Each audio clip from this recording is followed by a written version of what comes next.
नमस्कार दोस्तों, एमपीपीएससी उत्कर्ष में आपका स्वागत है। मेरा नाम है पूजा द्विवेदी और जिस विषय के बारे में हम ध्यान से एनालिसिस करने वाले हैं वो है सूर्य तिलक मैकेनिज़्म। सूर्य तिलक मैकेनिज़्म एक ऐसा मैकेनिज़्म है जो 3 साल पहले बनाना शुरू कर दिया था। मतलब जो एपरेटस इसमें यूज़ हुआ है, लॉर्ड राम की मूर्ति को सूर्य से तिलक लगाने, सनशाइन की तिलक लगाने के लिए 3 साल पहले से ही बनाना शुरू कर दिया था, जिसमें 2 चीज़ों का ख़ास ख्याल रखा गया था। एक तो सन की जो रेज़ है वो डायरेक्टली फोरहेड पे आनी चाहिए और दूसरी टाइम ड्यूरेशन अच्छा होना चाहिए। तो 58 mm का सूर्य तिलक हमने कल देखा कि लॉर्ड राम की मूर्ति पे 58 mm का सूर्य तिलक लगा और कम से कम ये रफली अगर हम टाइम की बात करें तो 3 मिनट्स तक का इसका एलोंगेशन पीरियड था, जिसमें 2 मिनट्स के लिए बहुत ही स्ट्रांगली हमने देखा कि सूर्य तिलक का पूरा प्रोसेस बहुत ही अच्छे से टेलीकास्ट हुआ था। बहुत ही सुंदर एक टेलीकास्ट था जिसमें देखा था 2 मिनट्स का स्ट्रॉन्ग सूर्य तिलक लॉर्ड राम को लगा।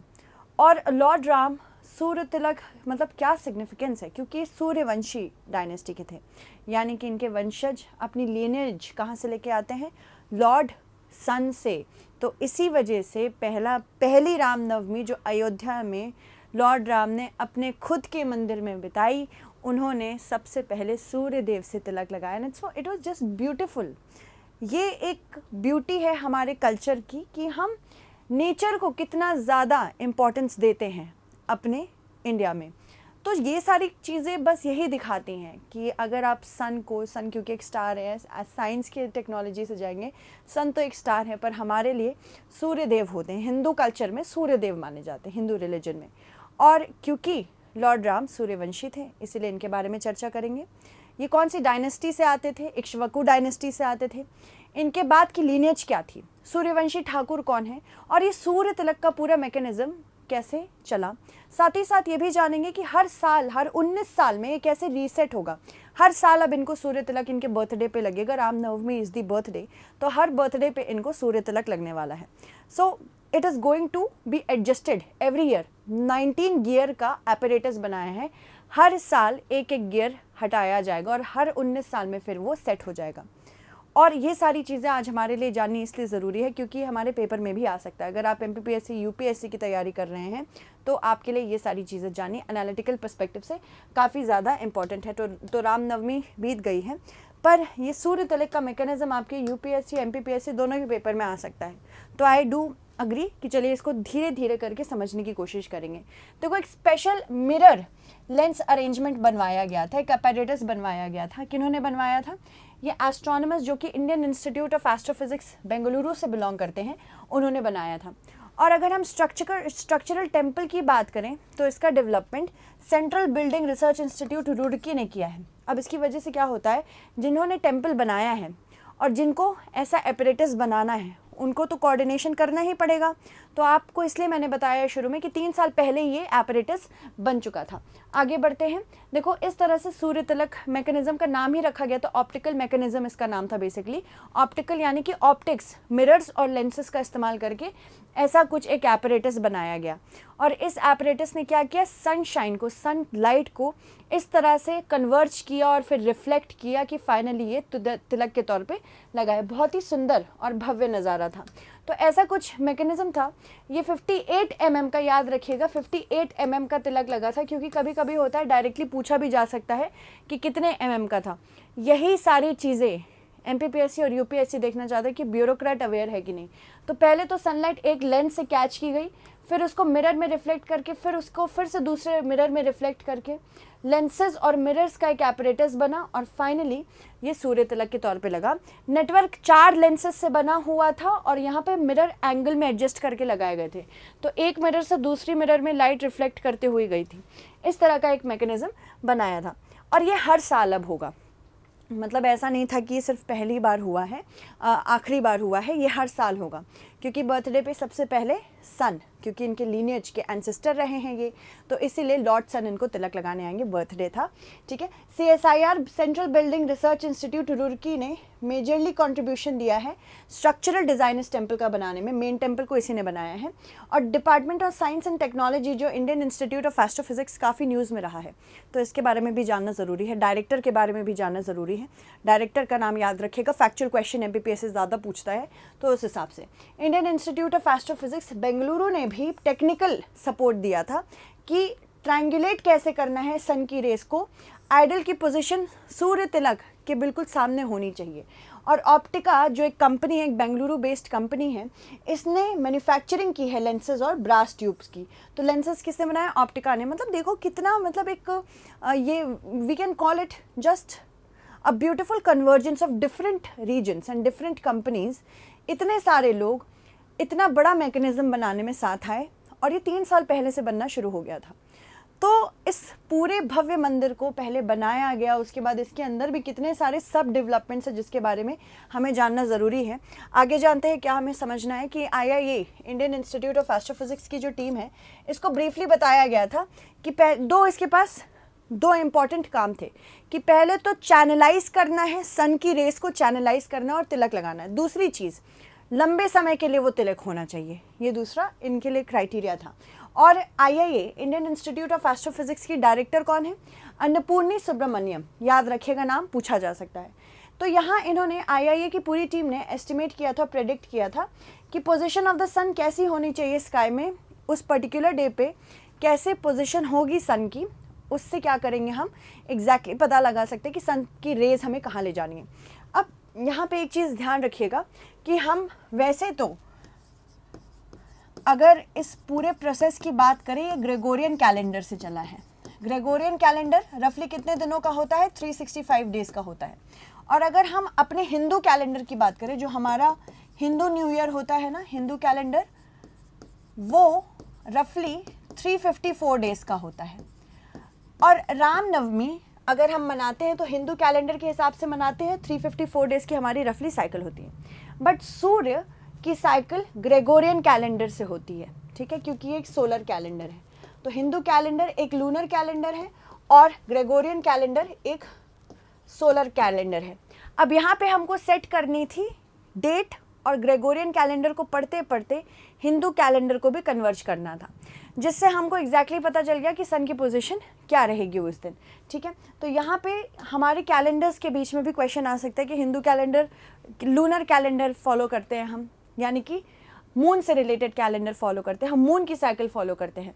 ग्रेगोरियन कैलेंडर क्या फॉलो करता है? वो सन की साइकिल फॉलो करता है। तो हमने ग्रेगोरियन कैलेंडर को लेके ये पर्टिकुलर एपरेटस बनाया है, ये भी ध्यान रखना। तो सनबीम को एक ऐसे मैनर में चैनलाइज करना था कि फोरहेड पे गिरे, और साथ ही साथ ये एपरेटस मैंने बताया 3 साल पहले ही बना दिया था। 4 मिरर और 4 लेंस से बनाया गया था, और सनलाइट एग्जैक्टली उसी एंगल पे आनी चाहिए। ये भी इस बहुत सालों से काम कर रहे थे लोग।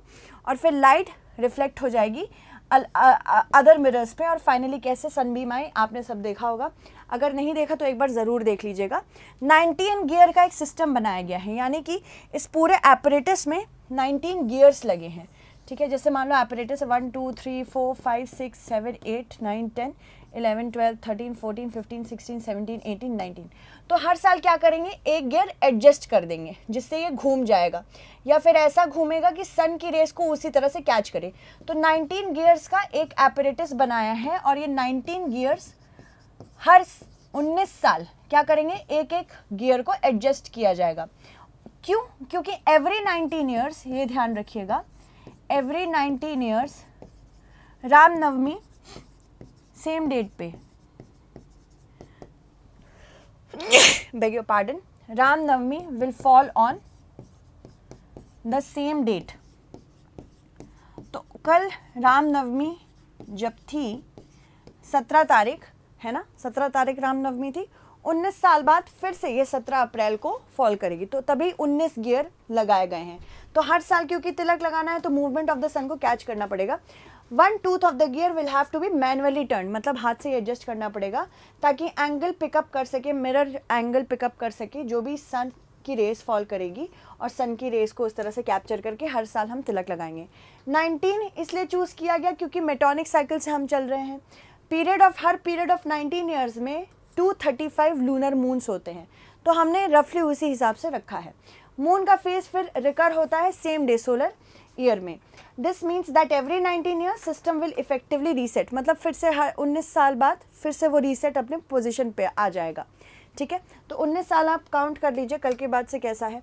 सूर्यवंशी डायनेस्टी, क्योंकि लॉर्ड राम सूर्यवंशी थे, यानी कि उनके जो असेंडेंट थे, ऐसा माना जाता था कि वो सूर्य देव से निकले हैं, तो इसीलिए उनके असेंडेंट को हम लोगों ने, उनकी पूरी लिनेज को हमने सूर्यवंशी डायनेस्टी कहा है। उस टाइम पे ऐसा भी होता था क्योंकि किंग्स को लेजिटिमेसी चाहिए होती थी।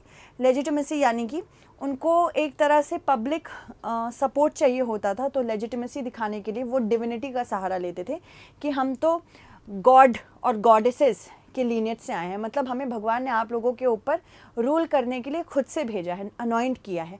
और ये इंडिया में नहीं, पूरे वर्ल्ड में हुआ करता था। तो सूर्यवंशी डायनेस्टी ये कौन बताता था? ये वहाँ के, ये तब के ब्राह्मण्स बताते थे कि आप सूर्यवंशी हैं, चंद्रवंशी। अगर किसी ब्राह्मण ने बोल दिया आप सूर्यवंशी हैं या चंद्रवंशी है, तो उसी लीनेज को लेके चलते थे। ठीक है, तो सूर्यवंशी डायनेस्टी का यही मतलब है। वैसे तो लॉर्ड राम इक्ष्वाकु डायनेस्टी से थे, ये याद रखिएगा, वॉरियर क्लास थे, और ये सूर्यवंशम या फिर सोलर डायनेस्टी से बिलोंग करती है, इक्ष्वाकु डायनेस्टी। और ये 81st जनरेशन के थे, याद रखिएगा, 81st लिखा हुआ है ना, 81st जनरेशन के थे सूर्यवंशी डायनेस्टी के। स्पेसिफिकली अगर पुट करूं तो इक्ष्वाकु डायनेस्टी के थे, तो याद रखना है आपको, लॉर्ड राम की डायनेस्टी पूछा जा सकता है। उसके बाद 64 जनरेशन और आई, 81वीं जनरेशन के बाद और 64 जनरेशन तक कंटिन्यू हुआ। और फिर 1634 BCE में लास्ट किंग जो थे सुमित्र, उनकी हत्या किन्होंने कर दी थी? चाणक्य के कंटेम्प्रेरी महापद्मा नंदा ने। तो आपको ये सारी चीज़ें ऑफ कोर्स एंशिएंट और मिडीवल इंडिया वगैरह में पढ़ने को मिलता है ना, तो इससे आपको ये पता होना चाहिए कि आप लीनेज कैसे ट्रेस बैक करेंगे। तो याद रखिएगा 1634 बिफोर क्राइस्ट इरा, एनो डोमिनाई नहीं, बिफोर क्राइस्ट इरा या बिफोर कॉमन एरा भी इसको कहते हैं। एनो डोमिनाई तो बहुत पास हो जाएगा, मिडीवल हो जाएगा, ये एंशिएंट इंडिया की हम बात कर रहे हैं। तो 1634 में सुमित्र को किसने मारा? चाणक्य के कंटेम्प्रेरी महापद्मा नंदा ने। कंटेम्प्रेरी मतलब उन्हीं के साथ एग्जिस्ट करने वाले। ठीक है, फिर बृहदबाला जो कि 115वें जनरेशन के किंग थे उसी डायनेस्टी के, ही पार्टिसिपेटेड इन कुरुक्षेत्र वॉर, और वो अभिमन्यु द्वारा मार दिए गए थे। कुरुक्षेत्र की लड़ाई, we are talking about Mahabharata over here. तो यहाँ से लीनेज आप पता लगा सकते हैं। Next let's move on.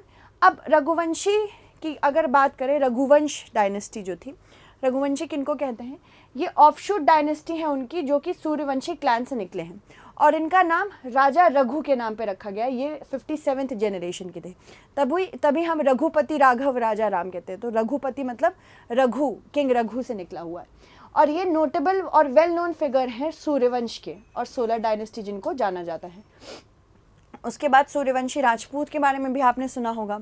Suryavanshi राजपूतों ने 500 साल बाद पगड़ी पहनी है और लेदर के जूते पहने हैं, लेदर की चप्पलें पहनी हैं। क्यों? क्योंकि उन्होंने एक प्रतिज्ञा ली थी, एक वाव लिया था, जिसमें उन्होंने प्रॉमिस किया था कि जब तक अयोध्या का मंदिर फिर से नहीं बन जाता और लॉर्ड राम अपने घर पे नहीं आ जाते, तब तक हम पगड़ी भी नहीं पहनेंगे और हम क्या नहीं करेंगे, हम लेदर की चप्पल भी नहीं पहनेंगे। ऐसे उन्होंने प्रॉमिस किया था। और ये क्यों प्रॉमिस किया था? उसके पीछे बाबरी मस्जिद का बहुत बड़ा हाथ है। क्या है इसमें, जान लेते हैं। ये राजपूत क्लैन से बिलोंग करते हैं। सूर्यवंशी ठाकुरों को माना जाता है कि ये डायरेक्ट डिसेंडेंट्स हैं लॉर्ड राम के, डायरेक्ट लीनियज है इनके पास। और ऐसा बिलीव किया जाता है कि अबाउट 90% उनके 90,000 उनके एंसेस्टर्स जो थे, उन्होंने रामकोट यानी कि लॉर्ड राम का जो फोर्ट था, जो किला था, उसको बचाते बचाते अपनी जान गंवा दी थी। और इस रामकोट को, लॉर्ड राम के फोर्ट को किसने तोड़ा? ये बाबर के जनरल मीर बाकी ने तोड़ा था, डिमोलिश कर दिया था। बाबर के जनरल मीर बाकी, और फिर सरेंडर कर दिया था रघुवंशी राजपूतों ने। राजपूत उस टाइम तो बहुत ही ऑफ कोर्स पावरफुल हुआ करते थे, बट मुग़ल एम्परर की जो पूरी डायनेस्टी थी उस टाइम काफ़ी पावरफुल उनसे ज़्यादा हो चुकी थी। मीर बाकी जनरल था बाबर का, और मीर बाकी के अंडर ही ये पूरा प्रोसेस हुआ था. The entire process was carried out under Mir बाकी ओनली. मीर बाकी made sure that the fort of Lord Ram gets demolished, and in the year he only was responsible in the year 1528-1529 कि मीर बाकी ने क्या बना दिया था, बाबरी मस्जिद. और फिर बाबरी मस्जिद का हम लोग सब जानते हैं कि डिकन्स्ट्रक्शन हुआ 1990s में, and then we finally have the temple of Ayodhya. So the Rajput community उन्होंने क्लेम किया था कि लॉर्ड राम के डायरेक्ट डिसेंडेंट्स हैं, ये अब ये 500 साल बाद पगड़ी पहनेंगे. और ऐसा इन्होंने बेसिकली सूर्य कुंड एक पॉन्ड है वहाँ पे जो कि लॉर्ड सन से रिलेटेड है, सूर्य कुंड. वहाँ पे रघुवंशी राजपूतों ने ये प्रॉबेबली ऐसा माना जाता है कि वहाँ पे उन्होंने खड़े होकर ये पूरी वाव ली थी कि हम अब तब तक पगड़ी नहीं पहनेंगे और लेदर की चप्पलें नहीं पहनेंगे जब तक हमारे पास अयोध्या का राम मंदिर नहीं होगा.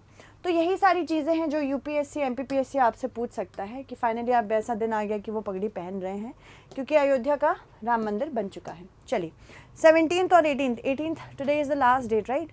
सो today is the last date. Make sure अगर आप यूपीएससी एमपीपीएससी या कोई भी ऐसे स्टेट पीसेस की तैयारी कर रहे हैं, हमारे पास सारे कोर्सेज इस टाइम 40% तक की छूट पे अवेलेबल हैं.